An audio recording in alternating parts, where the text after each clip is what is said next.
Ayan. Hindi pa nasusunog yung plastic mga kambisyoso. Grabe.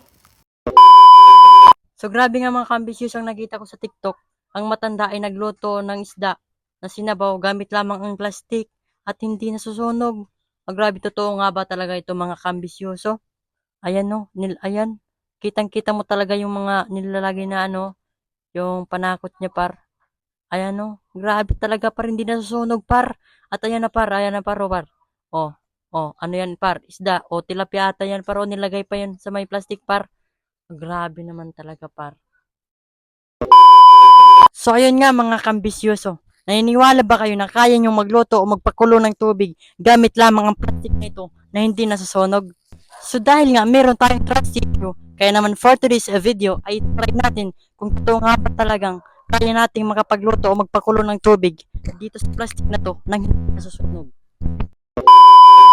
So ayun nga mga kambisyoso, gagawa na tayo dito ng apoy para makapagpakulo na tayo. At yun nga mga par, kung hindi pa kayo naka-follow sa ating page is mag-follow na kayo para madali nating ma-reach out ang hinihingi ni Meta na 5,000 na followers at yung 60,000 minutes of views. Tama yung narinig. Kailangan nating ma-reach out yung 60,000 minutes views dahil yun ay isang criteria o requirements ni Meta para ma-monetize ang ating page. Kaya naman humingi ako sa inyo ng tulong na sana paki-follow at paki-share na rin ang video ito para mas marami ang makapanood at mas madali nating ma-reach out ang 60,000 minutes views. A few moments later. So ayun nga mga kambisyoso, nakagawa na tayo dito ng apoy. Susunod natin gagawin is lalagyan natin tubig yung plastic.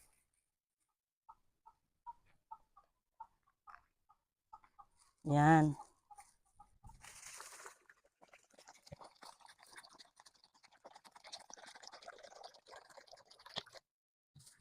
Ayan na mga kambisyoso. Titignan talaga natin kung kukulo ba talaga ito at hindi talaga masusunog ang plastic. Ayan.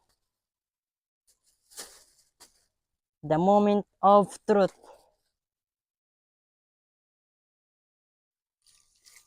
Sunog agad. Sunog agad mga kambisyoso. Ulit tayo, take 2. Take 2. So ayun nga mga kambisyoso, una nating subok na sunog agad yung plastic. Kaya ngayon take 2. Yan, take 2. Medyo itaas na natin para makita natin talaga kung hindi talaga masunog agad. Yan, hintayin natin kung kukulo ba talaga yung tubig. Ayan mga kambisyoso, the moment of truth. Ayan, sunog agad yung plastic kasi medyo mababa. Tama agad ako eh.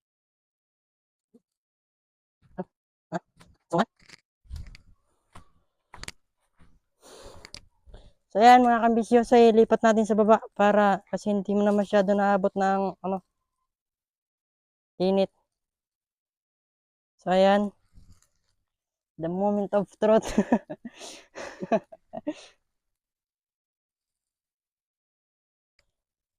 Tingnan kaya. Tingnan talaga natin kung hindi talaga masunog ang plastic. Baka naman scam to si Lola.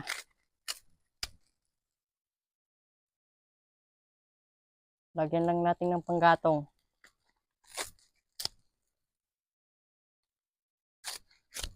Pero sa makita nyo sa video, yung matanda nagluto pa ng isda. Nagsabaw pa ng isda.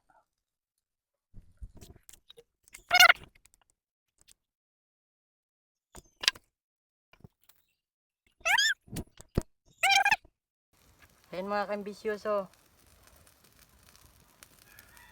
Mukhang hindi pa nasunog yung plastic. Tingnan.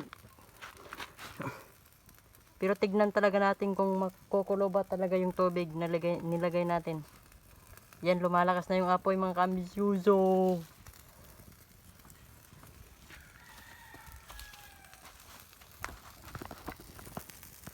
Ayan, hindi pa nasusunog yung plastic mga kambisyoso. Grabe. Parang totoo nga. Ay, ayun na, nasunog na. Nasunog na mga kambisyoso. Wala, hanggang doon lang. Pero grabe, mainit yung tubig, mainit na. Bago nasunog, uminit mo na yung tubig, oh. Yan. Hanggang dito na lang tayo par.